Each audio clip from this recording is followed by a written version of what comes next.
जसं आपल्या इथे स्पेशली इंडियामध्ये मेडिकल किंवा इंजिनिअरिंग याच दोन करिअर्सवर जास्त फोकस असतो. स्टुडंट्सला पण माहिती नसतं की काय काय करिअर ऑपॉर्च्युनिटीज आहेत. प्लॅनिंग नाही आहे, जॉब नाही करायचं म्हणून काहीतरी करायचं तर स्टार्टअप करायचं, पण ते स्टार्टअप का करतोय याची क्लॅरिटी अगेन नसते. फर्स्ट जॉब क्रॅक करायला पण खूप मेहनत घ्यावी लागते. तर याच्यासाठी काय केलं पाहिजे, म्हणजे पटकन जॉब मिळवायसाठी? नवीन स्किल सेट्स मार्केटमध्ये डिमांडमध्ये आहेत, त्याला तुम्ही अपग्रेड केलेलं नाही तर मग तुम्हाला एक स्टॅग्नन्सी येते की कितीही लॉयल आहात, कितीही हार्डवर्क करत आहे, पण तुमचं कॉम्पिटिशन वाढलंय ना. बरेचसे लोक असतात दे आर व्हेरी शाय की मार्केटिंग कशाला करायची आपली. बरोबर. ओके, पण जो दिखता है वो बिकता है. जॉब चेंज करणं इज नॉट अ सोल्युशन. बरोबर. तुम्ही एका जॉबमधनं दुसऱ्या जॉबमध्ये जात आहे म्हणजे तुम्ही काही वेगळं नाही करत आहे. सॅलरी हाईक होते, स्टील दुसऱ्या जॉबला गेला, थोडे दिवस बरं वाटतं, अगेन बॅक. बऱ्याच महिलांना हा प्रॉब्लेम येतो की त्यांना आपला जॉब आणि आपलं घर मॅनेज करायला खूप अवघड होतं. तर याच्यासाठी काही टिप्स द्या ना. करोडोचं पण पॅकेज सोडून लोक शेती करायला. बरोबर. पण कॉर्पोरेट लाईफमध्ये ज्यावेळेस एंटर करतो ते म्हणतात ना कोणतरी गॉडफादर पाहिजे. Everybody is not lucky to get godfather. Yes. आपल्या सगळ्यांना योगेश पाटीलचा नमस्कार. आपल्या सगळ्यांचं स्वागत आहे 10 पट मोठी स्वप्न पाहणाऱ्या नव्या महाराष्ट्राच्या सगळ्यात इन्स्पिरेशनल पॉडकास्टमध्ये, ज्याचं नाव आहे श्रीमंत स्टुडिओ प्रस्तुत श्रीमंत व्हा विथ योगेश पाटील. तर मित्रांनो, आजच्या एपिसोडमध्ये आपल्या सगळ्यांसोबत एक स्पेशल गेस्ट आहेत, डॉक्टर स्नेहल महेशकर. तर या मॅमसोबत आपण करिअर या टॉपिकवरती डिटेलमध्ये डिस्कस करणार आहोत की एक चांगलं करिअर कसं सिलेक्ट केलं पाहिजे आणि करिअरमध्ये ग्रो कसं केलं पाहिजे. ओके, तर टाईम वेस्ट न करता आपण आजच्या या टॉपिकला स्टार्ट करूयात. परंतु त्याआधी आपल्या श्रीमंत स्टुडिओला सबस्क्राईब करायला विसरू नका, कारण इथून पुढे आपण खूप भारी भारी गेस्टला आपल्या शोवरती इन्व्हाइट करणार आहोत आणि सगळे काही टॉपिक्स एकदम डिटेलमध्ये कव्हर करणार आहोत की ज्याचा तुम्हाला खूप फायदा होईल. पण ते जर करायचं असेल तर मला तुमची मदत लागणार आहे, म्हणून आपल्या चॅनलला सबस्क्राईब करायला विसरू नका. येस. तर डॉक्टर स्नेहलजी, तुमचं श्रीमंत व्हा या महाराष्ट्रातील सगळ्यात इन्स्पिरेशनल मराठी पॉडकास्टमध्ये स्वागत आहे. Thank you so much. येस. तर सगळ्यात आधी आमच्या ऑडियन्सला तुमच्याबद्दल ऐकायला आवडेल. सो माझं नाव डॉक्टर स्नेहल महेशकर आहे. बेसिकली मी सुरुवात जी केली होती ती ॲज अ प्रोफेसर म्हणून केली होती. मी बी स्कूल्सला, मॅनेजमेंट कॉलेजेसला, MBA स्टुडंट्सला HR आणि ऑर्गनायझेशनल बिहेवियर हे सब्जेक्ट्स, HR रिलेटेड सब्जेक्ट शिकवायचे. माझं PhD जे आहे ते ट्रेनिंग अँड डेव्हलपमेंटमध्ये झालं. सो मला इथून थोडी ट्रेनिंगची ओढ जास्त लागली. मग मी सर्टिफाईड ट्रेनर झाले अँड आफ्टर दॅट अजून बरेच कोर्सेस करता करता लक्षात आलं की ही फील्ड मोर ऑर लेस माझ्याकरताच आहे. So I found my purpose in that. आणि हळूहळू मी आपल्या अकॅडमिक्ससोबत कॉर्पोरेट ट्रेनिंग पण स्टार्ट केलं. सहसा मी लास्ट 20 वर्षापासून या फील्डमध्ये आहे. याच्या व्यतिरिक्त माझ्या अंडरमध्ये सुपरविजनमध्ये अराउंड 9 स्टुडंट्सनी त्यांचं PhD कंप्लीट केलेलं आहे. सो त्यांच्यासोबत पण काम करता करता बरंच रिसर्च केलेलं आहे. सो असं हा माझा प्रवास आहे आणि now I am totally into 80% into this online training programs. Okay. पण मग लोकांना करिअर या फील्डमध्ये गाईड करावं प्रॉपरली असं तुम्हाला का वाटलं? मी जसं तुला सांगितलं की for last 20 years day in and day out मी स्टुडंट्ससोबतच आहे.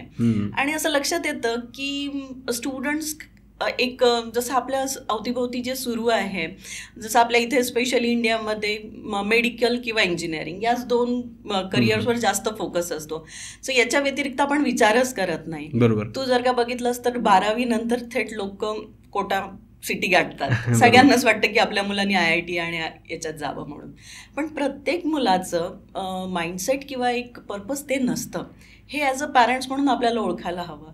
याच्या व्यतिरिक्त स्टुडंट्सला पण माहिती नसतं की काय काय करिअर ऑपॉर्च्युनिटीज आहेत. त्यामुळे करिअर प्लॅनिंग करणं हे खूप गरजेचं आहे right from the beginning. Okay. त्याच्यामुळे त्या विषयावर जास्त बोललं गेलं पाहिजे.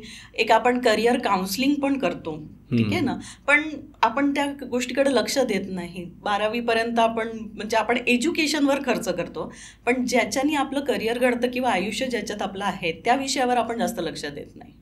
ओके. आणि खरं तर थँक्यू सो मच की तुम्ही इतकं चांगलं काम करतायत. कारण एकदा जर माणसाचं आयुष्याचं करिअरच चुकलं तर त्याने कितीही पैसा कमवला, कितीही काही गोष्टी घडल्या तरी तो मनातून काही समाधानी नसतो. म्हणून थँक्यू सो मच की तुम्ही या फील्डमध्ये काम करतायत आणि एक चान्स दिला की या टॉपिकवरती आपण पॉडकास्ट करावा म्हणून. येस. तर आपण थोडंसं 11वी-12वीच्या स्टुडंट्सबद्दलच बोलूयात. अनेक लोक फार क्लिअर नसतात त्यांना की पुढे काय करायचं आहे म्हणून. आणि म्हणजे बाकीचे त्यांना असं वाटतं की माझा मित्र हे करतोय म्हणून मी ते करावं का, किंवा एखाद्या गोष्टीला आपला कोणतरी नातेवाईक असतो तो काहीतरी करत असतो, मग आपल्या घरचे सांगतात की बघतो किती चांगला आहे मग तू पण तेच कर. मग या सगळ्या गोष्टींपासून मार्ग कसा काढावा एक चांगलं करिअर निवडायसाठी?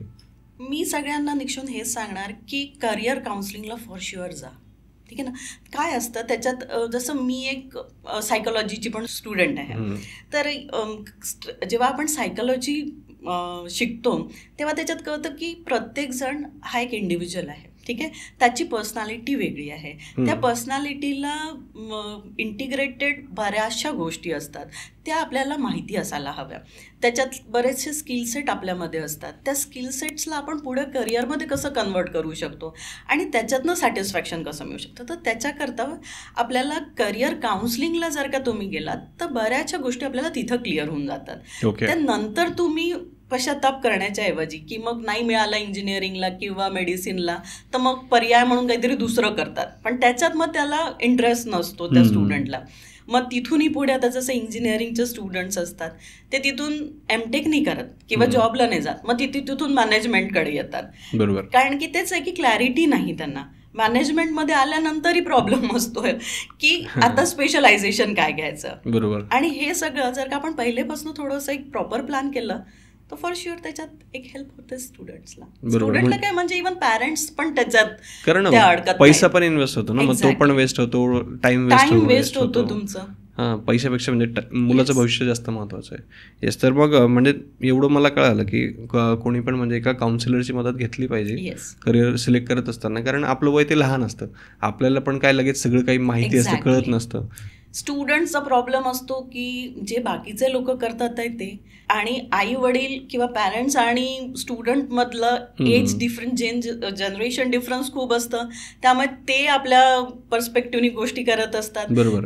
असं नाही की चूक कोणी आहे, पण याच्यातनं जर का आपण थोडं सायंटिफिक हेल्प घेतली तर दोघांनाही त्याचा फायदा होतो. बरोबर आहे ना, कारण बऱ्याच वेळेस आपल्याला असं वाटत असतं की यार मी हे केलं पाहिजे, पण ते करत असताना असं वाटतं की नाही यार हे आपल्या बसचं काम नाही. आता रिसेंटली जे सुरू आहे स्टार्टअप, इट्स अ बज. प्रत्येकाला वाटतं की मला नोकरी नाही करायची, स्टार्टअप करायचं, पण बघ ना की स्टार्टअपचा सक्सेस रेट किती आहे. बरोबर. अगेन तेच की प्लॅनिंग नाही आहे, जॉब नाही करायचं म्हणून काहीतरी करायचं तर स्टार्टअप करायचं, पण ते स्टार्टअप का करतोय याची क्लॅरिटी अगेन नसते. माझा मित्र करतोय म्हणून मला करायचंय, पण त्याच्या मागची मेहनत किती आहे, त्याच्या मागे काय स्किल सेट लागतं ते हे आपण बघतच नाही. बरोबर. पण मग आता समजा एखाद्याने करिअर निवडलं तर तो त्याचं एज्युकेशन कम्प्लीट करतोय, पण मग एज्युकेशन कम्प्लीट झाल्यानंतर काय होतं ना की काही लोकांना पटकन जॉब मिळतो, पण बऱ्याच लोकांना त्यांच्या लाईफचा फर्स्ट जॉब क्रॅक करायला पण खूप मेहनत घ्यावी लागते. तर याच्यासाठी काय केलं पाहिजे म्हणजे पटकन जॉब मिळवायसाठी? तर मी तुला एक सिम्पल एक्झाम्पल देते. आमच्या इथे जसं मॅनेजमेंट स्टुडंट्स येतात, राईट. इनिशियली फर्स्ट सेमिस्टरला खूप मोटिवेटेड असतात की आम्हाला काय करायचं आहे म्हणून, स्पेशलायझेशन माहिती नसतं. बरोबर. पण मॅनेजमेंट MBA आणि त्यांचं मेन उद्देश असतं की प्लेसमेंट पण त्यांना 10 लाखाच्या खालची नको असतं, पण त्या 10 लाखाच्या जॉब करता त्यांच्याकडनं काय एक्सपेक्टेड आहे हे त्यांना माहिती नसतं. बरं, थोडंसं कोविड नंतर काय झालं आहे की रिसिव्हिंग कॅपॅसिटी म्हण किंवा सिटिंग कॅपॅसिटी खूप कमी झालेली आहे. त्यामुळे अचानक मॅनेजमेंट कोर्सला आल्यानंतर तुम्हाला जेव्हा तिथे जास्त आवर्स असाइनमेंट्स आहे, क्लासेस आहेत, गेस्ट लेक्चर्स आहेत, जेव्हा हे सगळं करायला लागतं तेव्हा त्यांना एक फर्स्ट सेमिस्टर नंतरच त्रास यायला लागतो. बरोबर. मेजरली आता जे ट्रेंड बघितलं आहे ते आहे की आम्हाला फायनान्समध्ये जायचं आहे. का जायचं हे त्यांना माहिती नाही आहे. त्याच्या आधी जसं त्यांचं कॉम्पिटिटर्स कोण आहेत हे त्यांना माहिती नाही. फायनान्समध्ये पण वेगवेगळ्या सेक्टर्सला जॉब्स आहेत, ते कुठले आहेत आणि त्याच्याकरता काय स्किल सेट्स हवे, again they are not aware about that. So एवढा सारा गोंधळ सुरू असताना कॉलेज तुम्हाला प्लेसमेंट कंपनीपर्यंत पोहोचवून देणार. If you are lucky enough तो जॉब पण तुम्हाला लागणार. ओके. पण विदिन 6 months मी हे बघितलेलं आहे की इव्हन मोठ्या कॉलेज ऑर्गनायझेशन्समधनं मुलं जॉब सोडून येतात. ओके. म्हणजे सिलेक्ट झाल्यानंतर पण? एक्झॅक्टली. मोठ्या कंपनीजमधनं ज्याचा तुम्हाला पगार पण चांगला आहे, ब्रँड नेम पण चांगला आहे, आणि ऑब्व्हियसली आता तुम्ही जेव्हा इनिशियल याच्यात गेलेला आहे तर खूप काही काम नसणारच, पण ते कामाची पण सवय नाही आहे, तर त्यांना ती क्लॅरिटीच नाही आहे की काय करायचं. मग इकडे काही स्टुडंट्स असतात ज्यांना आम्ही पहिल्या सेमिस्टरपासून सांगत असतो की काय तुम्हाला इंडस्ट्री रेडी राहायचं आहे, त्या अकॉर्डिंगली जे तुम्हाला स्किल्स डेव्हलप करायचे आहेत ते त्यांना माहिती असतात. फॉर एक्झाम्पल कम्युनिकेशन सिम्पल घेऊ, ठीक आहे, किंवा पर्सनॅलिटी, त्याच्यावर काम करायला that is teachable and learnable skills आहेत. पण एक लिमिट नंतर ते त्याच्यावर पण काम करत नाही. सो कंपनीज येतील, तुमचा इंटरव्ह्यू होईल, पण तुम्ही त्याच्यात सिलेक्ट होणारच नाही because you are not company ready. So हा एक म्हणजे तुमचं असं म्हणणं आहे की नुसत्या अपेक्षा करण्यापेक्षा, पेमेंटवर पॅकेजवर फोकस करण्यापेक्षा काय गरजेचं आहे त्याच्यावरती आपण लक्ष दिलं पाहिजे आणि त्या हिशोबाने प्लॅनिंग केलं. बरोबर. ओके. पण मग हे जे तुम्ही परत परत करिअर प्लॅनिंग वर्ड म्हणजे बोलतायत, तर ते थोडंसं आणखी डिटेलमध्ये सांगा ना की एक चांगलं करिअर प्लॅनिंग कसं केलं पाहिजे. आता जसं बरेच लोक इव्हन जॉबला, आता तू एक सिम्पल अट्रिशन रेट बघ, ठीक आहे, म्हणजे जॉब सोडून जाणार, ठीक आहे. एक HR लोक सगळ्यात जास्त त्रस्त आहेत सध्याच्या परिस्थितीत. रिक्रुटमेंट आपण म्हणतो जॉब्स नाही आहे, पण इकडे HR तुम्ही विचारा जो रिक्रुटमेंटमध्ये आहे तो कुठल्या फेजमधनं चाललोय तर तुम्हाला तो त्याचे दुःख सांगणार. ठीक आहे, की रिक्रुटमेंटला तिथपर्यंत येतात, कोणी इंटरव्ह्यूजला पण येत नाही, इंटरव्ह्यू झाल्यानंतर पण ते होल्डवर ठेवतात आणि जॉईनिंगवाल्या दिवशी तर ते जॉईन करतच नाही. ही एक स्टेज झाली. त्याच्यानंतर तो जॉईन झाल्यानंतर एक इंडक्शन पिरियडमध्ये जसं मी तुम्हाला सांगितलं की 6 महिने ते 1 वर्ष याच्यातच सोडून जाणारे लोक पण खूप आहेत.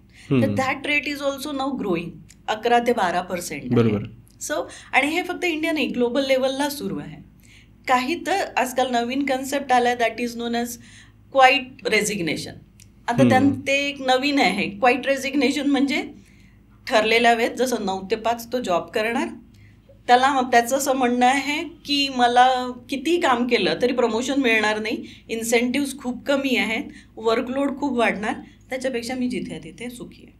आणि that leads to dissatisfaction. So एक लिमिट नंतर ते तिथून बाहेर पडणार. आणि त्याचं रेट इज लाईक, आता जर का तू त्यात थोडी स्टडीज बघितल्या तर इट्स अराउंड 59% पीपल. ओके. तो म्हणजे एक मोठा चंक झाला. सो हे सगळं त्याचं बॅकग्राऊंड आहे.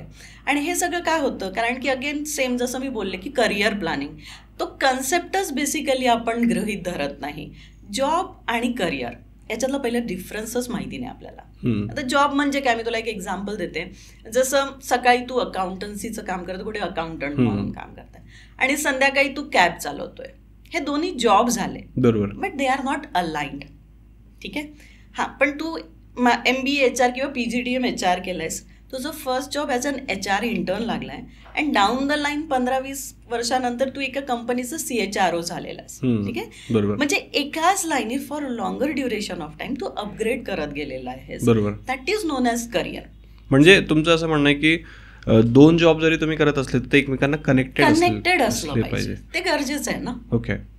की आणि अगेन तेच तेव्हा डिसाईड होतं इनिशियली, जसं तू म्हणालास तसं इनिशियली प्रत्येकजण धडपडतोय, त्याला कळतच नाहीये. आणि नंतर 5 वर्षानंतर जेव्हा तुम्हाला कळते की मला हे नाही करायचं आहे, काही काही लोकांच्या हिशोबाने ते बराच वेळ होऊन गेलेला आहे. बरोबर. कॉम्पिटिशन वाढलेली, नवीन बॅचेस ऑफ स्टुडंट्स किंवा बॅचेस ऑफ एम्प्लॉईज मार्केटमध्ये यायला लागलेले, मग त्यांच्यासोबत तुम्हाला कम्पीट करायचं.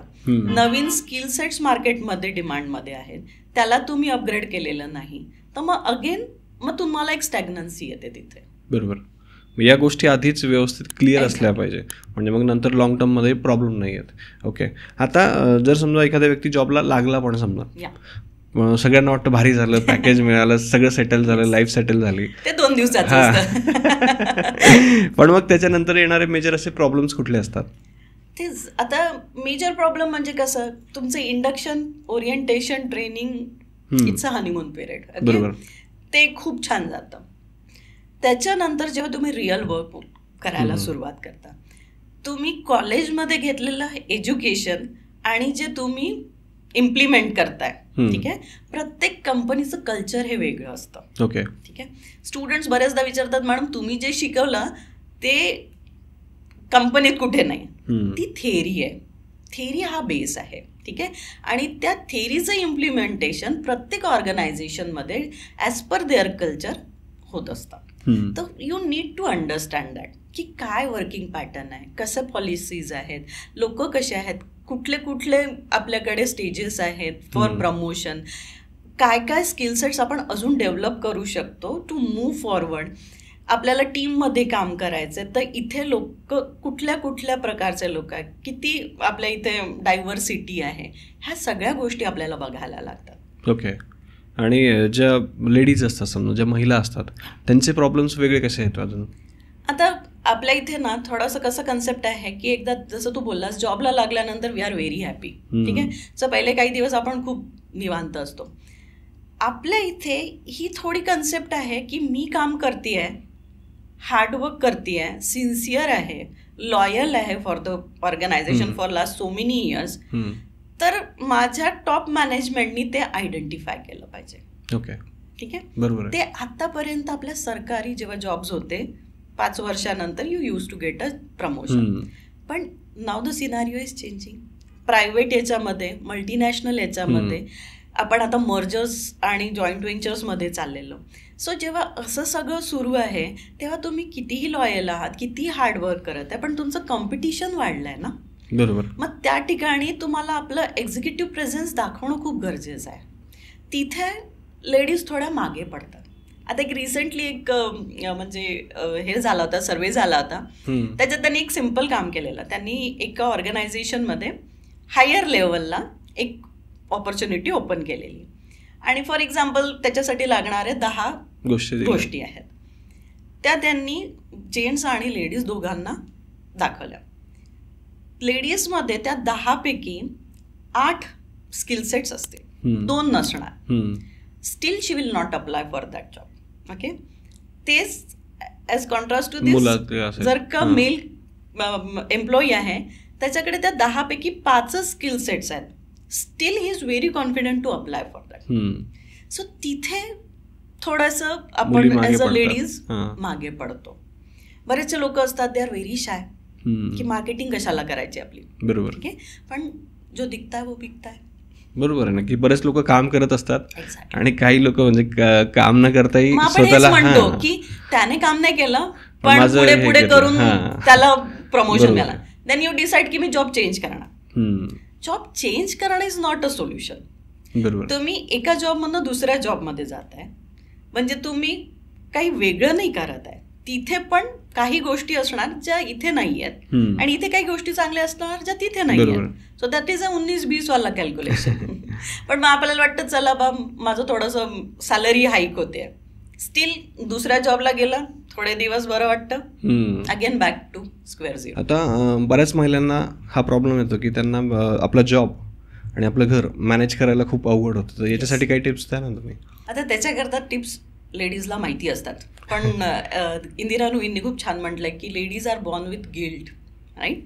आणि आपल्याला ना आपल्या सोसायटीने खूप साऱ्या गोष्टी अशा डिवाईड करून दिलेल्या आहेत आणि त्या ह्याच्यात आपण अजूनही खूप साऱ्या गोष्टींवर विचार करतो, ओव्हर थिंकिंग करतो. आता खूप साऱ्या गोष्टी स्ट्रेट असतात की you need to set some boundaries. आता setting the boundaries doesn't mean की मी हे करणार नाही. ठीक आहे. पण त्या जर का तुम्ही सेट केल्या तर it becomes easy for you as well as your family members. जसं की एक्झाम्पल, आता आपण नाही म्हणायला अवघड जातं. ठीक आहे. तो हाऊ टू से नो हे तुम्हाला पण शिकायला हवं. Sit with your family members, त्यांच्याशी डिस्कस करा की कोण मुलाला शाळेत पोचवून दिलंय. ठीक आहे ना. असं काही जरुरी नाही की रोज नवराच सोडेल किंवा रोज मी सोडेल, पण थोडं एक आपण याच्या बाउंड्रीज सेट केल्या तर आपल्याला कळतं. डेलिगेशन, लेडीजला असं असतं की नाही माझ्या मुलाकरता मीच टिफिन बनवून देणार, मीच हायजिनिक फूड देणार, इट्स गुड. पण प्रत्येक वेळेस ते पॉसिबल नाही आहे. ठीक आहे. एक आमच्या IIMचे फॅकल्टी होते, ते तेच म्हणाले की लेडीज सगळं काही त्यांचं असं असतं की मीच करणार, त्याच्यानीच क्वालिटी येणार आणि त्याच्यामुळे तुम्ही स्वतःचं पण लक्ष घेत नाही, तुमची स्वतःची हेल्थ डिटिओरेट होते. And when you are not happy, how you are making other person happy, right. So self care, आता लोक म्हणायला लागले की तो एक नवीन कन्सेप्ट आहे, पण सेल्फ केअर म्हणजे काय? म्हणजे स्वतः करता काहीतरी करणं, आणि स्वतः करता काहीतरी करणं इज नॉट सेल्फिशनेस, पण त्याला आपण सेल्फिशनेसचीच डेफिनेशन खाली आणतो. So it's not so. आणि जेव्हा तुमची फॅमिली असते सोबत आहे, आपण थोडंसं वर्क वाटून घेतलेलं आहे, तर it become easy for you.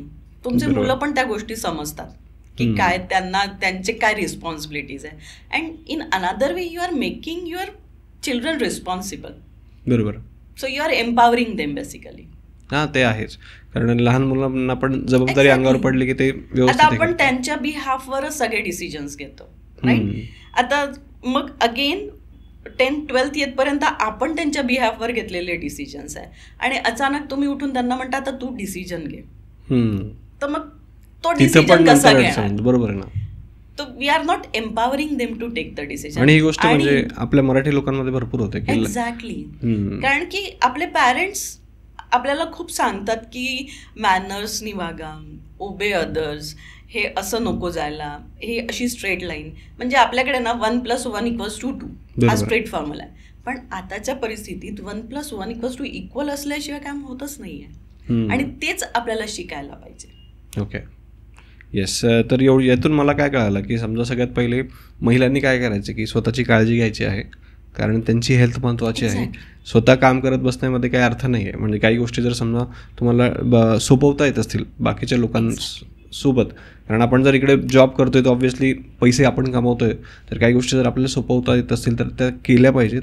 म्हणजे त्याने सगळ्या गोष्टी हळूहळू बॅलन्स होतील. आता एक सिंपल बघ ना, जर का तुमच्याकडे स्वयंपाकाला येते एक बाई, तिला तुम्ही 3,000-4,000 ॲट द मॅक्स देताय एका स्वयंपाकाचे, ओके, आणि तो वेळ तुमचा वाचतोय. त्या वेळेत तुम्ही तुमचं मेडिटेशन करताय, किंवा तुम्ही एखादं कोर्स करताय जो तुमच्या करिअर ॲडव्हान्समेंट करता हेल्प होणार आहे, किंवा तुमच्यात स्किल सेट डेव्हलप होतात आहे, त्या 4,000 वर्सेस हा तुमचा टाइम ज्याच्यात तुम्ही इन्व्हेस्ट केलाय, आणि त्याची कॉस्ट ही नक्कीच जास्त असणार. बरोबर. हे कॅल्क्युलेशन ॲज अ लेडीज खूप कमी करतात. इवन तुम्ही जेव्हा प्रोफेशनल याच्यात आहात, ठीक आहे, बऱ्याचशा गोष्टी बऱ्याच लोकांकडनं शिकण्यासारख्या असतात.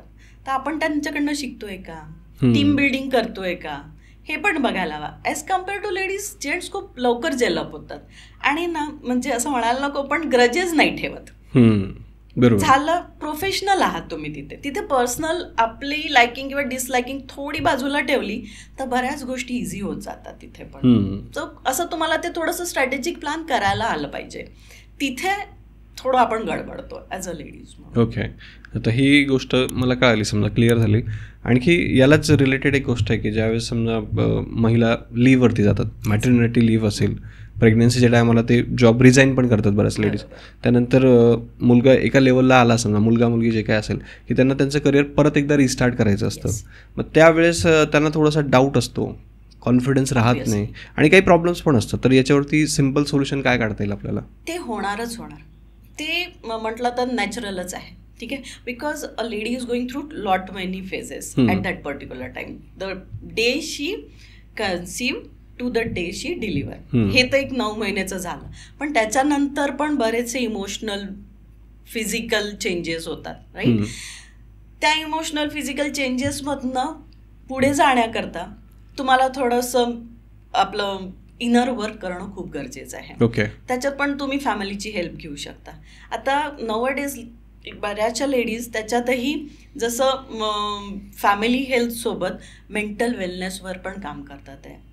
10-15 मिनिटाचं मेडिटेशन. आणि मेडिटेशन डझंट मीन की तुम्ही खूप हायर लेवललाच गेले, पण एक शांतपणे डोळे बंद करून जर का तुम्ही बसलात ते पण मेडिटेशनच. इवन डोळे उघडून पण बसलात तरी you are in a meditative mode. Meditation झालं, थोडंसं तुम्ही स्वतःचं हिलिंग करताय. म्हणजे तुम्ही जेव्हा आनंदी आहात तेव्हाच तुमचं बाळपण आनंदी आहे, बरोबर, राईट. हे झालं आपलं फॅमिली याच्याबद्दल. आता काही लेडीज असं असतात की अगदीच सोडून देतात की नाही आता हेच माझं, that's okay, that is good, मी पण आई आहे, ठीक आहे. सो आय नो की तेव्हा ते अफेक्शन असतं, आपण एक वेगळ्या झोनमधनं जात असतो. पण तुम्हाला माहिती आहे की तुम्ही आतापर्यंत केलेले जॉब आहे किंवा नसेल पण केला, बट स्टील तुम्हाला अस्पिरेशन आहे काहीतरी करायची, तर थोडा वेळ तुम्ही आपल्या हॉबीज किंवा आपल्या अस्पिरेशन करता काढू शकता. तर ती एक थोडी हॅबिट आपल्यामध्ये असायला पाहिजे. म्हणजे तुम्ही एकदम जेव्हा सगळं सोडून देता आणि अचानक 2 वर्षानंतर तुम्हाला वाटायला लागतं की आता मुलगा थोडा मोठा झाला किंवा 3 वर्षानंतर आता तो थोडा स्कूलला जायला लागलाय, तेव्हा जेव्हा तुम्ही मार्केटमध्ये येता, जेव्हा तुम्ही सोडलेला आणि जेव्हा आता तुम्ही मार्केटमध्ये येताय, याच्यात खूप ड्रास्टिक चेंज झालेला आहे. बरोबर.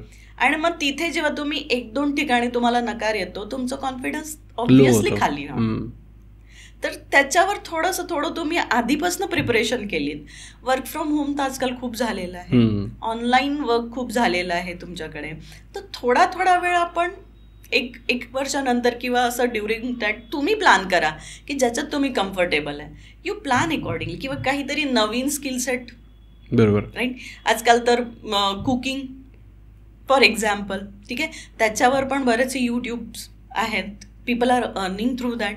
किंवा तुम्ही कोणाला टीच करताय आहे किंवा तुम्ही ऑनलाईन ट्युशन्स घेताय आहेत, 1-2 तास तुम्ही आरामात त्याच्यात काढू शकता. So be in touch with that. म्हणजे तुमचं असं म्हणणं आहे की ज्यावेळेस तुम्ही समजा सुट्टीवर येत आहेत तर सगळं असं जगापासून एकदम डिटॅच न होता एक्झॅक्टली थोडंफार कनेक्टेड राहा. म्हणजे थोडेसे स्किल्स आपले अपग्रेड करत राहा. कारण 24 तास काय तुम्ही म्हणजे बिझी नसणार आहे. थोडा टाइम जरी तुम्ही हे करत राहिले. आणि बघ, बिझी असणार तर तुम्ही असू शकता. आणि तुम्ही जर का डिसाईड केलं, जसं मी म्हटलं की थोडं सेट केलं तुम्ही बाउंड्रीज, ते जे मी मगाशी म्हणत होते, that will help you out here. Okay. मग तुम्ही थोडं कॉन्फिडेंटली बाहेर जाल. आणि बी इन टच ना विथ युअर फ्रेंड्स किंवा तुमच्या कलिग्स सोबत की काय सुरू आहे. आणि आता तर इंटरनेटमुळे सगळी information is at your finger tips. So त्याच्यात तुम्ही बघत राहा काय काय सुरू आहे. तुम्हाला अजून गरजेचं नाही की त्याच करिअरमध्ये किंवा त्याच जॉबमध्ये पुढे जात आहेत. तुम्ही आपलं काहीतरी साईड हसल पण सुरू करू शकता. बरोबर. Think about that. ओके. आता आपण थोडंसं जे जॉब करणारे आहेत त्यांच्याबद्दल बोलूयात, कारण हे 2 मुद्दे आपण व्यवस्थित कव्हर केलेले आहेत. आता बऱ्याच वेळेस काय होतं ना की समजा मी एखादा जॉब करतोय, त्याच्यामध्ये मी समाधानी नाही आहे, मे बी त्याच्यात पैसा नसेल किंवा काही कारणं काही असतील. आता मला काय करायचं आहे की समजा हा जॉब सोडायचा आहे आणि दुसरं काहीतरी करिअर चूज करायचं आहे, पण ती डेअरिंगच होत नाही. मग अशा टायमाला कसं प्लॅनिंग केलं पाहिजे? ती डेअरिंग का होत नाही? अगेन सेम की आपण कधी डिसिजन स्वतः करता घेतलेले नाही. ते डिसिजन कोणीतरी आपल्याकरता घेतलेले असतात. ओके. ते मी म्हणून म्हटलं ना की ते सगळं कॅरी फॉरवर्ड होतं. तू तिथून पळू नाही शकत. कुठे ना कुठे तुला ते एन्काउंटर करायचंच आहे. आता कधी तुम्ही बघितलं असाल की even though you are in a good job, करोडोचं पण पॅकेज सोडून लोक शेती करायला लागले. राईट. USA वरनं पण वापस येऊन आपल्या गावांमध्ये आता ते शेती करतात. शेती करतात आहे म्हणजे काय एकदम हे काम नाही करतात. They are coming up with new technology over there. Right. Okay. पण इथं काय प्रॉब्लेम होतो की आपल्याला काहीतरी नवीन याच्यात जायचंय, तर तिथे का जायचंय याचं पण एक बॅकग्राऊंड तुम्हाला असायला पाहिजे. बरोबर. त्याची काय स्टडी केलेली आहे, त्याचं काय रिसर्च केलेलं आहे. त्याला मशरूम ग्रोईंगमध्ये खूप फायदा होतोय म्हणून मी पण जॉब सोडून उद्या मशरूम ग्रोईंगमध्ये जाणार. पण बाबा त्याच्या मागे त्याच्याकडे ॲग्रिकल्चरल बॅकग्राऊंड आहे, त्याच्याकडे स्टडी आहे, त्याचं रिसर्च आहे त्याच्यावर, आणि म्हणून ते त्याने केलेलं. बरोबर. आणि ते जर का सक्सेसफुल नाही झालं तर ऑब्व्हियसली त्याच्याकडे काहीतरी प्लॅन बी असणार. राईट. पण मग तुम्ही तशी प्लॅनिंग केलेली आहे का ते तुम्हाला बघायला हवं. हे जेव्हा तुम्ही प्लॅन करताना मग तुमचं भीतीचं पर्सेंटेज कमी होतं, कारण की तुम्हाला त्याची क्लॅरिटी मिळते की काय हवं आहे, काय नको आहे, कुठं आपण सक्सेसफुल होऊ शकतो, कुठे नाही होऊ शकत, कुठपर्यंत आपण जाऊ शकतो, ह्या सगळ्या गोष्टी. ओके. म्हणजे तुमचं असं म्हणणं आहे की प्लॅन बी काहीतरी रेडी ठेवा. आणि प्लॅन बी पेक्षा मी असं म्हणेल की जेव्हा तू जॉब करतोयस त्याच्यात पण गरज नाही की पूर्ण जॉब सोडून दुसरीकडे एकदम जायची. Because see money is a power. बरोबर. तुला पैसा हा लागणारच, तर तू ह्या साईड बाय साईड हसल सुरू करा. ठीक आहे. मीनवाईल इकडे तुम्ही तुमचं जॉब करतायच आहे. आणि मी तुला अजून एक गंमत सांगते, जेव्हा तुम्ही साईड हसल सुरू करताना इकडचं फ्रस्ट्रेशन कमी होतं. ते आहे. कारण की तुम्ही आता तुम्हाला माहिती आहे की याच्यानंतर मी काहीतरी एंगेजिंग काम करणार आहे. बरोबर. तर मला त्याच्याकरता पण आपली एनर्जी आणि हे हवं. आणि जेव्हा त्याच्यातनं हॅपीनेस मिळायला लागला की तू इकडे पण हॅपी राहणार, कारण की हा पैसा पण तुला हवा आहे. सो साईड बाय साईड त्याला घेऊन जा. एक लेवल अशी येईल जिथे तुला वाटेल आता की नाही, I can vouch on this business आणि याच्यावर मला जास्त आता भर द्यायचं आहे. You can leave this job and get to this. तर ती जी भीती आहे ना की सक्सेसफुल होईल की नाही हे कधी येणार, जेव्हा तू बिना प्रिपरेशनने तिकडे जाणार आणि अचानक तू जॉब सोडून उद्या म्हणणार की नाही मी आता पॉडकास्टर बनतोय.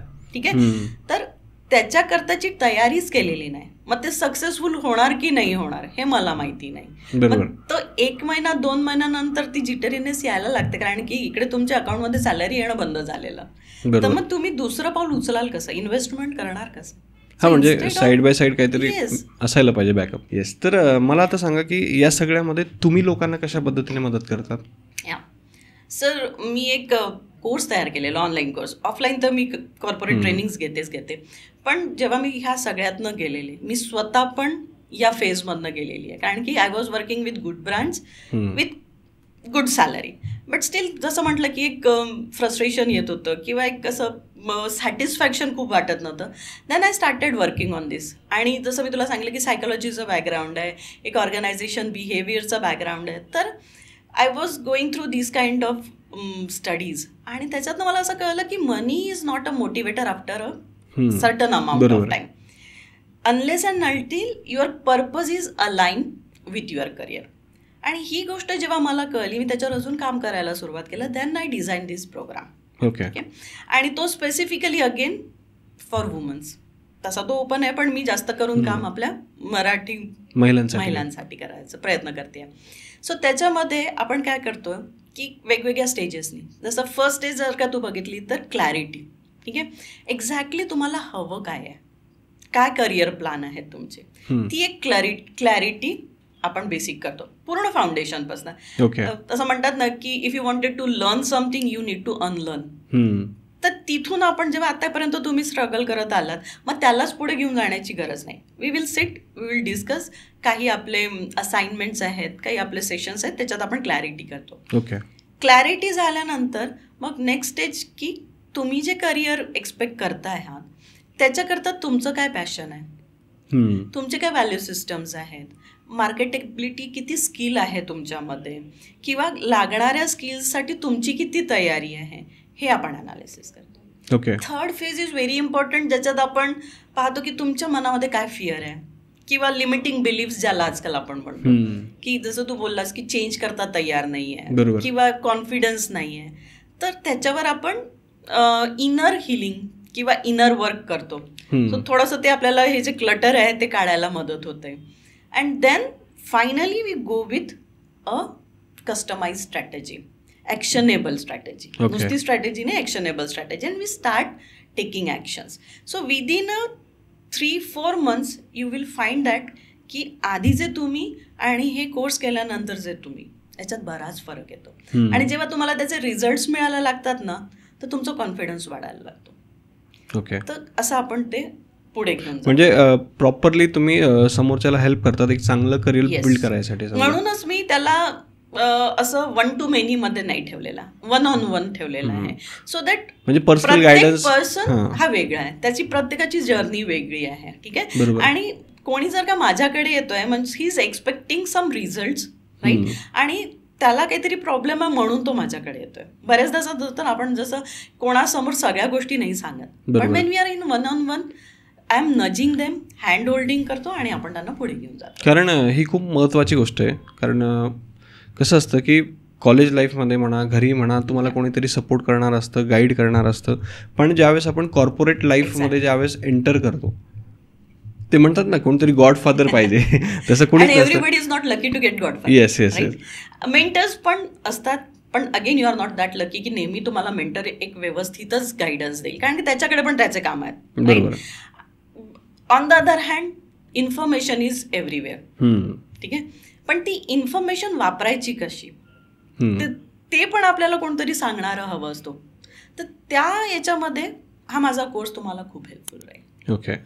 येस. तर म्हणजे आणि तो गरजेचा पण आहे. येस. आणि महिलांसाठी तर गरजेचाच आहे, कारण ज्यावेळेस महिलांना करिअरमध्ये यायचं असतं किंवा जॉबमध्ये यायचं असतं, त्यांना जर कोणीतरी एक महिला म्हणूनच व्यवस्थित गाईड करणारी असेल तर तो पण एक मोठा प्लस पॉईंट आहे. येस. आता मला सांगा की तुम्ही इतके वर्ष समजा कॉर्पोरेट सेक्टरमध्ये काम करतायत, तर अशा कुठल्या मिस्टेक्स आहेत की जे लोक करिअर प्लॅनिंग करत असताना करत असतात? समजा करिअर प्लॅनिंग करताना मी जसं सांगितलं की करिअर प्लॅनिंगलाच पहिले तर विचार करत नाही. दुसरं असं असतं की आता हे अपस्किल का करायचं, एक चेंजला पण लोकांचं रेझिस्टन्स असतं, right, but change is inevitable, तो होणारच आहे. ठीक आहे. सो एक चेंज ती थेरी आहे, that is known as freezing refreezing theory of Kurt Lewin's. त्याच्यात त्यांनी हेच म्हटलं की चेंज करता रेझिस्टन्स हा राहणारच आहे, पण जर का तो प्लांट चेंज असेल तर it will not be that difficult for you. Okay, ठीक आहे. आता तुमचं रेझिस्टन्स आहे पहिले त्याला, पण तुम्ही प्लॅन केलेलं आहे. जसं आपण फ्रीजमधनं एखादी गोष्ट मटार सोडून ठेवलेलं, आपण फ्रीझरमध्ये ठेवलंय, त्यातला आपण डायरेक्ट बाहेर काढून फोडणीत नाही घालत, बाहेर ठेवतो आपण थोडा वेळ. Similarly when you are going for a change, तुम्हाला त्या चेंजचे काय काय फायदे आणि नुकसान आहे हे थोडं डिस्कस करायला लागतं, जे की HR किंवा आपल्याला करायला हवं. तिथून तुम्हाला क्लॅरिटी यायला सुरुवात करते वाय दिस चेंजेस नेसेसरी. तर तुमचा रेझिस्टन्स हळूहळू कमी व्हायला लागतो. Okay, that is unfreezing process. Okay, त्याच्यानंतर मग आपण चेंजकडे येतो. दॅट इज अ प्रोसेस जिथे आपण चेंजवर काम करायला सुरुवात करतो. And when you are working on that change then it become a habit. जसं ती हॅबिट होते you can freeze it over there. So या पद्धतीने आपण चेंज अकस्टम करू शकतो. ओके, आणि एक बेस्ट व्हॅल्युएबल ॲडवाईस कुठली असेल की जे लोक करिअर स्टार्ट करणार आहेत किंवा अडकलेले आहेत करिअरमध्ये, त्यांना बाहेर निघायचं आहे, या सगळ्या गोष्टींवरती तुमची एक ॲडवाईस काय असेल? कळतं पण वळत नाही. So best advice is the thing की start taking action, plan your career and find a mentor ज्याच्यासोबत तुम्ही काम करू शकता. Upskill yourself, that is very much required. जसं आता AI आलं आहे, ठीक आहे, you are competing with AI. So AI तुमचा जॉब नाही खाणार, पण at least you need to be AI ready to work. So हे जे चेंजेस आहेत त्याला लवकरात लवकर तुम्ही अडॅप्टेबल व्हा, फ्लेक्झिबल असायला हवं, आणि जे चेंजेस येतात त्याला तुम्ही लर्न करा. Okay, thank you so much doctor Snehalji की तुम्ही या शोवरती आलात आणि आमच्या ऑडियन्ससाठी एवढी व्हॅल्युएबल इन्फॉर्मेशन दिली. म्हणून आपण काय करूयात की तुमच्या ज्या काही डिटेल्स असतील त्या डिस्क्रिप्शनमध्ये आणि कमेंट बॉक्समध्ये अटॅच करून टाकू, म्हणजे ज्या काही महिला असतील किंवा मुलं पण असतील की ज्यांना आपलं प्रॉपर करिअर सापडत नाही आहे, करिअरमध्ये खूप अडथळे येत आहेत, त्यांना कोणीतरी मेंटॉर हवा आहेत, तर ते तुम्हाला डायरेक्टली कॉन्टॅक्ट करू शकतील. येस, तर thank you so much. Thank you so much मला इथे बोलवल्याबद्दल and for giving me this opportunity. Yes, तर मंडळी, जर तुम्ही अजूनही हा व्हिडिओ पाहत आहात म्हणजे ऑब्व्हियसली तुम्हाला व्हिडिओ आवडलेला आहे, म्हणून व्हिडिओला नक्की लाईक करा. आणि तुमच्या ओळखीमध्ये ऑब्व्हियसली असे अनेक लोक असतील की ज्यांना करिअर करायचं आहे, ज्यांना करिअरमध्ये जॉब मिळत नाही आहे, बऱ्याच वेळेस मग कम्युनिकेशनचा प्रॉब्लेम असेल, पर्सनॅलिटीचा प्रॉब्लेम असेल, कुठलाही प्रॉब्लेम असू द्या, तर त्यांना हा व्हिडिओ शेअर करा, कारण तुमच्या एका व्हिडिओ शेअर केल्यामुळे समोरच्याचं आयुष्य बदलू शकतं. आणि सगळ्यात शेवटी आपल्या श्रीमंत स्टुडिओला सबस्क्राईब करायला विसरू नका, कारण इथून पुढं आपण कॉन्टेंटची लेवल वाढवतच जाणार आहोत. थँक्यू.